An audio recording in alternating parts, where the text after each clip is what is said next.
നമസ്കാരം. സുദർശന TV ചാനലിലേക്ക് ഏവർക്കും സ്വാഗതം.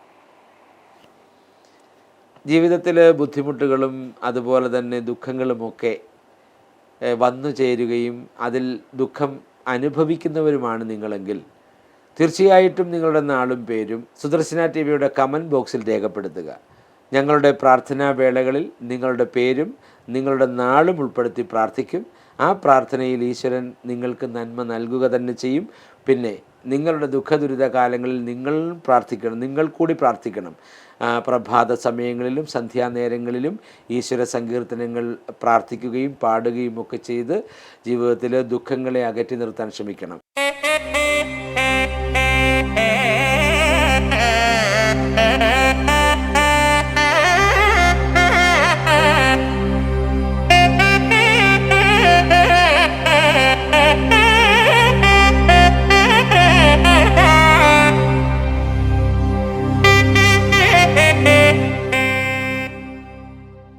നമസ്കാരം.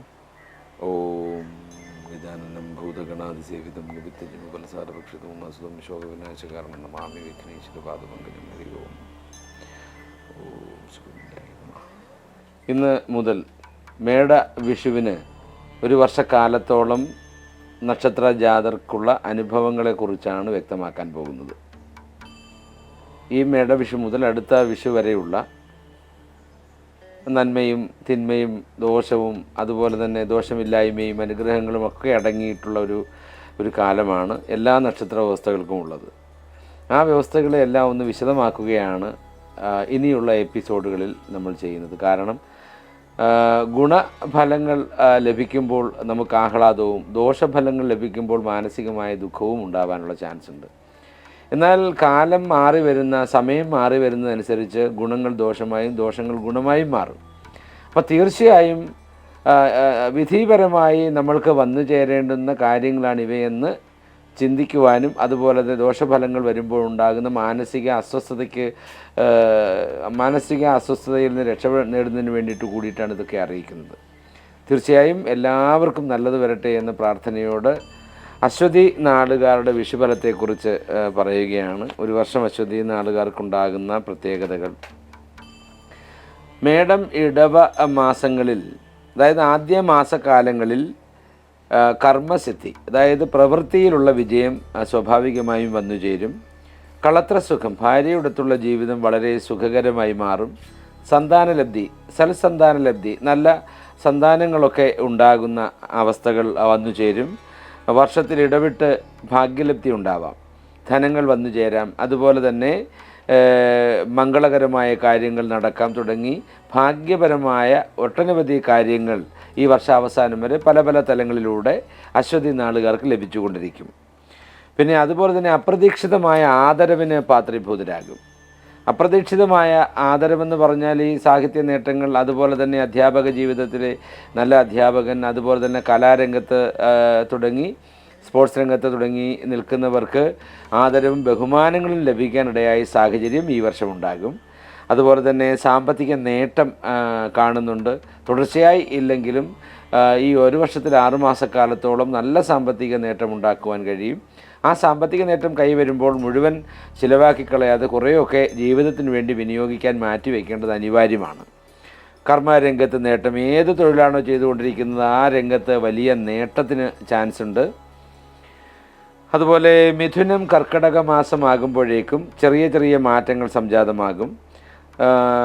കർമ്മ ധർമ്മ തടസ്സങ്ങൾ നേരിടാനുള്ള കാലമായി മാറുന്നുണ്ട്. മാതൃസ്ഥാനീയർക്ക് ക്ലേശം അനുഭവിക്കാൻ ഇടയുണ്ട്. അതായത് അമ്മ വകയുള്ളവർക്ക്, അതായത് അമ്മ തുടങ്ങി അമ്മയുടേതായിരിക്കുന്ന ആ ഒരു ബന്ധം നിലനിൽക്കുന്ന വലിയമ്മ, ചെറിയമ്മ തുടങ്ങിയവർക്കെല്ലാം തന്നെ ചിലപ്പോൾ രോഗ ദുരിത പീഡകൾക്ക് ചാൻസ് കാണുന്നുണ്ട്. ഉദ്യോഗാർത്ഥികൾക്ക് പ്രതീക്ഷിക്കുന്ന അത്ര ഫലം ഇടമാസങ്ങളിൽ ലഭിക്കുന്നില്ല. അതുപോലെ തന്നെ അകാരണമായ ഭയം മനസ്സിനെ പിടികൂടാം. അശ്വതി നക്ഷത്രക്കാർക്കുള്ള ഏറ്റവും വലിയ കുഴപ്പങ്ങളിലൊന്ന് അകാരണമായ ഭയം അവരെ പിടികൂടാനുള്ള ചാൻസ് ഉണ്ട്.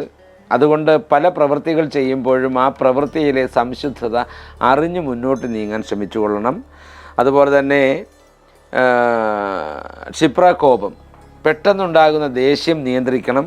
സന്താനങ്ങളുമായി നീരസം എന്ന് പറഞ്ഞാൽ ദേഷ്യഭാവം, സന്താനങ്ങളോടുള്ള വിയോജിപ്പ്, വിരോധം തുടങ്ങിയവ ഉണ്ടാകാനുള്ള ചാൻസ് ഉണ്ട്. ഉചിതമായ തീരുമാനമെടുക്കാൻ ബുദ്ധിമുട്ട് അനുഭവപ്പെടും പല കാര്യങ്ങളിലും.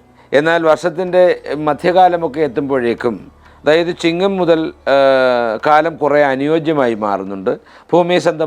ഭൂമി സംബന്ധമായ ക്രയവിക്രയങ്ങൾ നേട്ടങ്ങളുണ്ടാക്കും. സന്താനങ്ങളുമായുള്ള നീരസം ഒഴിഞ്ഞു നീങ്ങും. സന്താനങ്ങളുമായി വളരെ ആഹ്ലാദത്തോടു കൂടി മുന്നോട്ട് പോകാൻ കഴിയും. ദാമ്പത്യ സന്തോഷമുണ്ടാകും.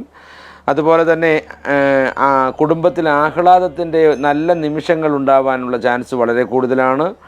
സർക്കാർ ഉദ്യോഗസ്ഥർക്ക് സ്ഥാനക്കയറ്റം, ശമ്പള വർധനവ് തുടങ്ങിയതിന് അനുകൂലമായ സമയമാണ്. വിവാഹ മംഗളാദി കർമ്മങ്ങളിൽ പങ്കെടുക്കാം. അതുപോലെ തന്നെ അശ്വതി നാളുകാർക്ക്, വിവാഹം മുടങ്ങിക്കിടക്കുന്ന ആൾക്കാർക്ക് വിവാഹം നടക്കുന്നതിനുള്ള അവസരവും ഈ സമയത്ത് ലഭിക്കുന്നുണ്ട്.